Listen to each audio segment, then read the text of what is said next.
Hello friends, मैं CA प्रतीक में आपका स्वागत करता हूं एमईपीएल क्लासेस में। आई होप आपकी तैयारी जोरों शोरों से चल रही है। दोस्तों, जैसे आपको पता है कि MEPL always keeps on thinking about it's students. So friends, इस बार हम आपके लिए लेके आ रहे हैं प्रेडिक्शन।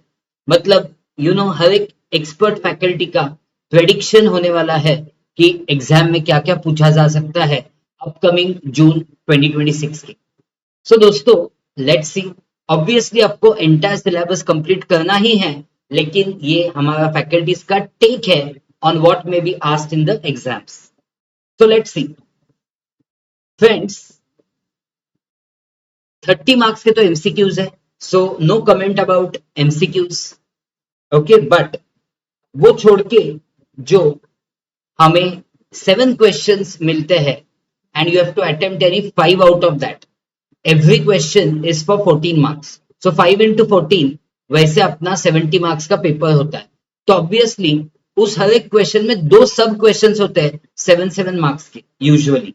ओके, सो वो जो इन शॉर्ट 7 मार्क्स के 14 क्वेश्चन है, उसका मैंने यहाँ पे आपको ब्रेकअप देने की कोशिश की है कि वो कौन से टॉपिक से पूछ सकते हैं। Okay, so first and foremost I think income from other sources ये एक इंपॉर्टेंट हो जाएगा। इनकम फ्रॉम अदर सोर्सेस में भी डीम्ड डिविडेंड एंड गिफ्ट्स, ये कॉन्सेप्ट्स पे ज्यादा फोकस करेंगे। कौन सा डीम्ड डिविडेंड? 222F वाला, मतलब on buyback of shares. Okay, तो अभी वो रिवाइज नहीं करवाऊंगा, but I am just telling you कि this will become important. Then residential status में पर्टिकुलर एसएससी देंगे एंड बोलेंगे आपको कि वो रेसिडेंट ऑर्डिनरी रेसिडेंट है, रेसिडेंट नॉट ऑर्डिनरी रेसिडेंट है, या नॉन रेसिडेंट है। एंड आपको पूछेंगे what would be his total income in all this 3 circumstances. Then salaries, and specially salaries में आरपीएफ की कॉन्सेप्ट, मतलब recognise provident fund and HRA का एग्जम्पशन, ये इंपॉर्टेंट हो जाएगा। And please be aware of standard deductions.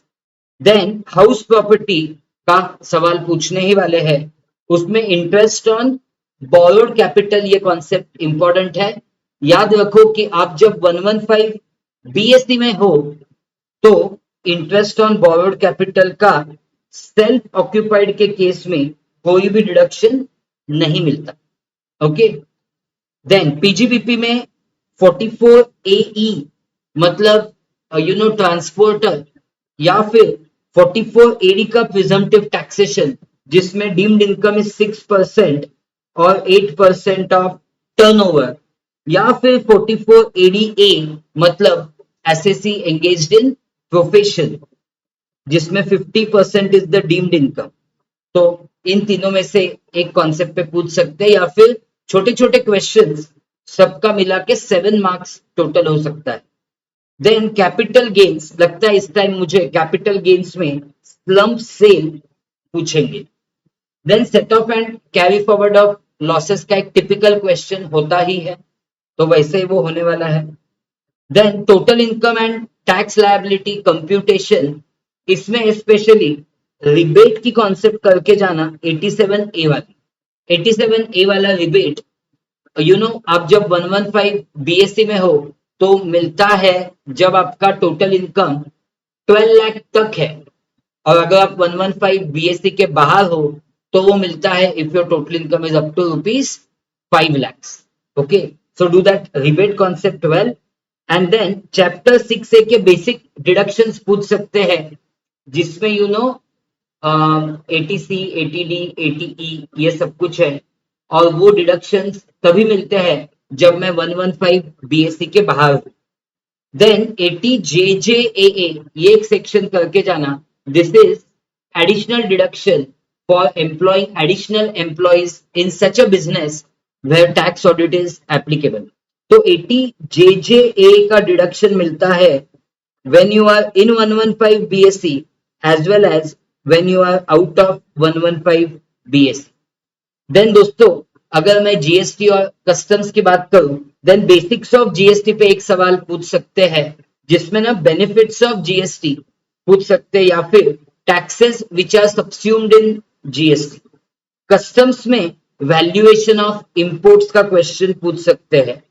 इसमें specifically आप 10(1) and 10(2) of customs valuation rules के एडजस्टमेंट्स करके जाना। ओके, 10(2) मतलब ट्रांसपोर्ट एंड इंश्योरेंस, एंड 10(1) वाले एडजस्टमेंट्स मतलब आपको पता है डिजाइन एंड इंजीनियरिंग चार्जेस और any raw material or any other tools services supplied free of cost by importer to exporter. Then place of supply important होगा, एक सवाल पूछ सकते हैं। place of supply में especially section 12 of IGST Act, which is place of supply of services where both supplier as well as recipient of supply is in India, या फिर 10(1)(b) मतलब बिल टू शिप मॉडल में place of supply of goods. Then levy and collection of GST, इसमें specially section 9(5) मतलब liability of e commerce operator to pay GST. Okay, हमें पता है वो 6 केसेस जहां पे ई कॉमर्स ऑपरेटर की लायबिलिटी है to pay GST. And lastly ITC, उसमें block credit of section 17 subsection 5। ओके, मोटर कार वाला क्लॉज, मोटर कार के बाद वो वाला क्लॉज जहां पे goods lost, stolen, damage, destroyed, ITC is not allowed. Life insurance, health insurance, ITC is not allowed. And any goods और services which are used for personal use, उस पे भी आईटीसी अलाउड नहीं है। एंड जब कभी आपने परचेस किया है from a dealer in composition scheme, तो उस पे भी आईटीसी अलाउड नहीं है। तो मेरे हिसाब से ये है टॉप 14 कॉन्सेप्ट्स जिस पे क्वेश्चंस पूछने के चांसेस बहुत ज्यादा है। सो दोस्तों, आपकी पढ़ाई जारी रखना अच्छे से, बट उसके साथ साथ ये कॉन्सेप्ट्स भी कर लेना, एंड एग्जाम के एक दिन पहले बूस्टर देखना मत भूलना।